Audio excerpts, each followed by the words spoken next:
a Hyla when you play $120,000 spectacular super monthly bonus or trucks and cash. Get your tickets today from your Barbados lottery agent.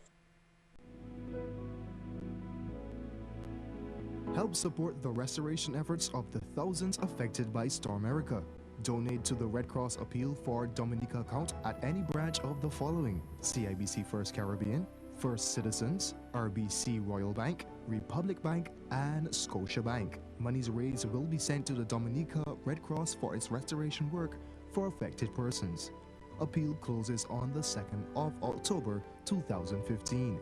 Persons wishing to post checks should make these to the Red Cross Appeal for Dominica account and post to Barbados Red Cross Society, P.O. Box 300, Bridgetown. The Barbados Red Cross and commercial banks, on behalf of the people of Dominica, thank all persons and businesses for their contributions.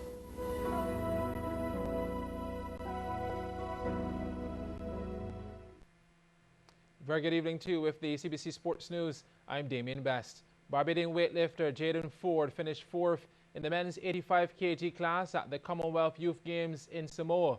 Ford registered 45 kg in the snatch and 55 kg in the clean and jerk to finish behind the medalists. In the pool, Damon St. Prix turned in a series of personal best performances in the 50-meter freestyle.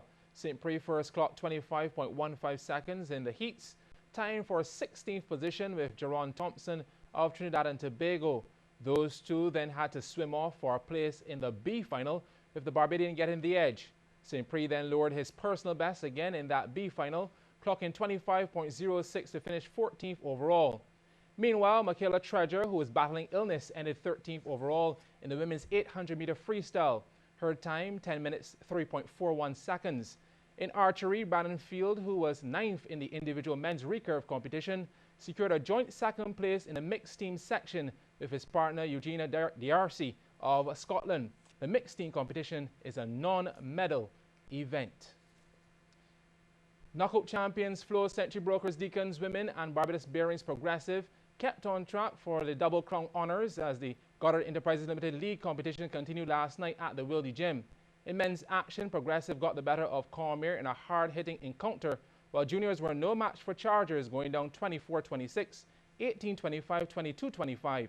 On the women's side, Deacons defeated Club United in 4 sets, while Carlton got the better of Toners. Carlton closest to the screen versus Toners. In the first game, Morris, the captain for Toners, with the ace. Let's make it 2 in a row for Carlton. Well done. But they were still down by 2 sets. Toners up 25-20, 25-18. Then in the third, Tiffany Smith, the serve not handled appropriately in the backcourt. Carlton would indeed turn the tables in the third, 25-18, before wrapping up the 4th and the 5th sets, 25-13, 15-6. Second ladies game, Deacons in green playing Club United. Back set to Maya Evelyn, cross court. The club strike first. Deacons with an outside weapon of their own. Julia Lewis catching libero. Janina Mears napping. Deacons taking the first set, 25-18. Lewis with the dink beats the double block. Club United bounced back to make it 1 set apiece, claiming the second, 25-21. The net coming to their assistance. And if it worked once, it should work twice. Deacons' defense left to ponder. But that was only a minor setback as Deacons were good enough to take the third, 25-19, and the fourth, 25-21. Men's action now Progressive in all blue versus Cormier. Kimara Hines sending down the heat. Progressive draw first blood, 25-21. Second set, Sean Simpson going to work, inch perfect with the kill past the blockers. Then lets it rip from virtually the same spot but a different angle. Pace like fire, Cormier level, 25-20.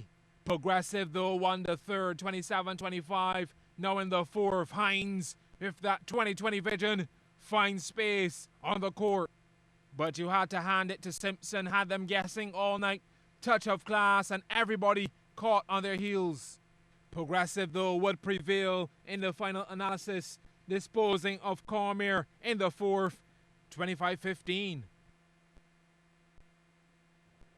Well, it's celebration time for Barbadian surfer Chelsea Tuak, who is back home after winning the World Surf League 6000 Panting Classic Pro in Spain. The victory vaulted Tuak up to 4th in the WSL qualifying ladder, earning her a spot on the Women's Championship Tour. In reliving the moment, she told CBC Sports it wasn't easy.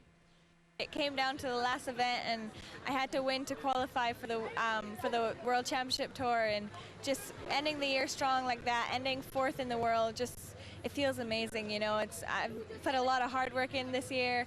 I've trained hard with my coach. I've traveled a lot, and it feels great. It was a tricky one. The waves were difficult. They were small, and it was definitely, patience was a big part of it. And I had maybe 5 heats to the final, and everyone was difficult. The girls surfed really good, but every win gave me more confidence, and I went into the final thinking I had nothing to lose and just going out there and doing my best. So it felt great to come away with a win and come back home to celebrate. Well, finally reaching the World Championship Tour is a dream come true for the 19-year-old, and she's hoping she can pave the way for others. I started surfing when I was 8, and when I saw the girls on the championship tour, that's where I wanted to be. That's what I wanted to be doing. So to accomplish that feels really amazing, and I can't wait for next year. I'm really excited to be the first Caribbean surfer to get to this level. I think we have a really bright future. There's a lot of good surfers coming from the Caribbean, a lot of people that are close to qualifying. So I'm glad to kind of lead the way, and hopefully in a couple of years there's going to be some more Barbadians and some more Caribbean people with me on tour. Well, Chelsea has one more event before the end of the year, the Roxy Pro in France. Serena Williams must wait until tomorrow to continue her pursuit of a calendar Grand Slam after the women's semi-finals at the US Open were postponed due to heavy rain forecast for tonight at Flushing Meadows, New York. The matches will now take place at 11 a.m. tomorrow, live on MCTV's ESPN channel. Williams will face Roberta Vinci after second seed Simona Halep meets Flavia Pennetta in the other Final Four match. Meanwhile, Roger Federer breezed into the men's semi-finals yesterday, beating Richard Gasquet in straight sets 6-3, 6-3, 6-1. Roger Federer